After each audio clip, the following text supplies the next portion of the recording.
എല്ലാവർക്കും നമസ്കാരമുണ്ട്. അപ്പോൾ ഇന്നത്തെ നമ്മുടെ റെസിപ്പി ഒരു കറിയാണ്. ചപ്പാത്തിക്കൊക്കെ കഴിക്കാൻ പറ്റുന്ന ഒരു വെജിറ്റബിൾ കറി. വളരെ പെട്ടെന്ന് തന്നെ റെഡിയാക്കാം. കുക്കറിലാണ് വെക്കുന്നതെങ്കിൽ കണ്ണടച്ച് ഇറക്കുന്നതിന് മുന്നേ കറി റെഡിയാവും. ഒരു ഗസ്റ്റൊക്കെ വന്നിട്ടുണ്ടെങ്കിൽ പെട്ടെന്ന് റെഡിയാക്കാൻ പറ്റുന്നൊരു കറിയാണ്. അതേപോലെ ബാച്ചിലേഴ്സിലും നല്ല എളുപ്പത്തിൽ ചെയ്യാൻ പറ്റും.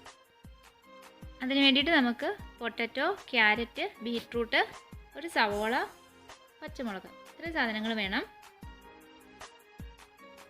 ഒരു കുക്കർ എടുത്തിട്ടുണ്ട്. അതിലേക്ക് പൊട്ടറ്റോ ഇട്ട് കൊടുക്കാം.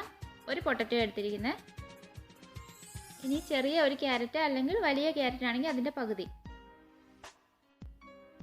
ഒരു ചെറിയ ബീറ്റ്റൂട്ട്, ഒരു ചെറിയ സവോളയും 2 പച്ചമുളകും. ഇനി ആവശ്യത്തിന് ഉപ്പും വെള്ളവും ചേർത്ത് നമുക്ക് വേവിക്കാൻ വയ്ക്കാം.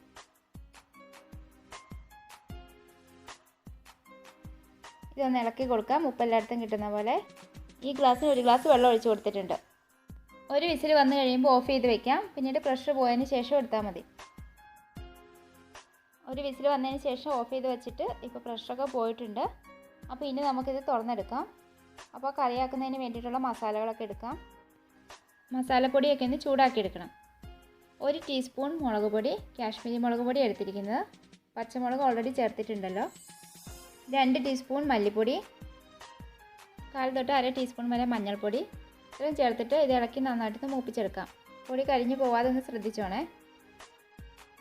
പൊടികളൊക്കെ നന്നായിട്ട് മൂത്ത് വന്നിട്ടുണ്ട്. ഇനി ഇതിലേക്ക് ഗരം മസാല ചേർക്കാം. 3/4 ടീസ്പൂൺ ഗരം മസാല, 1/2 ടീസ്പൂൺ കുരുമുളക് പൊടി.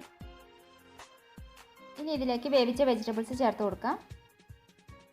വെജിറ്റബിൾസ് എല്ലാം നല്ലവണ്ണം വെന്ത് വന്നിട്ടുണ്ട്. പൊട്ടറ്റോ നമുക്കൊന്ന് പൊടിച്ചു കൊടുക്കാം. കുറച്ച് പൊട്ടറ്റോ ഈ തവി വെച്ചിട്ട് ഒന്ന് ഞെക്കി ഒന്ന് പൊടിച്ചു കൊടുക്കാം. ഇതേപോലെ കുറച്ച് പൊട്ടറ്റോസ് എന്തായാലും നിങ്ങളൊന്ന് പൊടിച്ചു കൊടുക്കണം. അപ്പോഴാണ് ഈ കറിക്ക് നല്ലൊരു ടേസ്റ്റ് കിട്ടുക. ഈ സമയത്ത് ഉപ്പും എരിവൊക്കെ നോക്കുക. അതേപോലെ ഗരം മസാല നോക്കിയിട്ട് ആവശ്യമുണ്ടെങ്കിൽ കുറച്ചുകൂടി ഈ സമയത്ത് ചേർത്ത് കൊടുക്കാം. ഇപ്പോൾ ഇതാ നല്ലോണം തിളച്ച് വന്നിട്ടുണ്ട്. എൻ്റെ ഇത്തിരി കുറുകി പോയിട്ടുണ്ട് കേട്ടോ. ഇത്രയും കുറുകണ്ട. ഇനി തേങ്ങാപ്പാൽ ചേർത്ത് കൊടുക്കാം. 1/2 മുറിയിൽ താഴെ തേങ്ങ എടുത്തിട്ട് കുറച്ച് വെള്ളം കൂടി ചേർത്തിട്ട് തേങ്ങാപ്പാൽ എടുത്താൽ കേട്ടോ. 1-ാം പാൽ 2-ാം പാൽ അങ്ങനെ സെപ്പറേറ്റ് ആയിട്ടൊന്നും എടുത്തിട്ടില്ല. നല്ലതുപോലെ മിക്സ് ചെയ്തെടുത്തിട്ട് മെല്ലെ ഒന്ന് തിളപ്പിച്ചെടുക്കാം. എത്ര ഗ്രേവി വേണമെന്നുള്ളതനുസരിച്ചൊക്കെ വെള്ളമൊക്കെ ചേർത്ത് കൊടുത്ത് പാകത്തിനാക്കി എടുക്കാം കേട്ടോ. വളരെ എളുപ്പത്തിൽ റെഡിയാക്കാൻ പറ്റുന്നൊരു കറിയല്ലേ. നല്ലൊരു ടേസ്റ്റി കറിയാട്ടോ. ഇത് ഉണ്ടാക്കി വെച്ച് കുറച്ച് നേരം കഴിഞ്ഞിട്ട് കഴിക്കുന്നതായിരിക്കും കൂടുതൽ ടേസ്റ്റ്. കടുക് പൊട്ടിച്ചതും കൂടി ചേർത്ത് കൊടുക്കാം. വെളിച്ചെണ്ണ ഉപയോഗിക്കുന്നതായിരിക്കും കേട്ടോ കൂടുതൽ ടേസ്റ്റ് ഇതിന്. ആരെങ്കിലും ഗസ്റ്റൊക്കെ വന്നിട്ടുണ്ടെങ്കിലും കുക്കറിൽ വെച്ചിട്ട് നമുക്ക് പെട്ടെന്ന് റെഡിയാക്കാൻ എടുക്കാൻ പറ്റും. അപ്പോൾ നമ്മുടെ വീഡിയോ ഇഷ്ടപ്പെട്ടിട്ടുണ്ടെങ്കിൽ ചാനൽ സബ്സ്ക്രൈബ് ചെയ്യാൻ മറക്കരുത്. താഴെ കാണുന്ന റെഡ് ബട്ടൺ ക്ലിക്ക് ചെയ്ത് സബ്സ്ക്രൈബ് ചെയ്യണം. അപ്പോൾ അതിനടുത്തൊരു ബെലൈക്കൺ വരും. അതിൽ ഓൾ ഓപ്ഷൻ കൂടി സെലക്ട് ചെയ്യണം കേട്ടോ. അപ്പോൾ ഞാൻ വീഡിയോസ് ഇടുമ്പോൾ തന്നെ നിങ്ങൾക്ക് നോട്ടിഫിക്കേഷനൊക്കെ കിട്ടും. അപ്പോൾ വീഡിയോസൊക്കെ കണ്ട് സപ്പോർട്ട് ചെയ്യണം.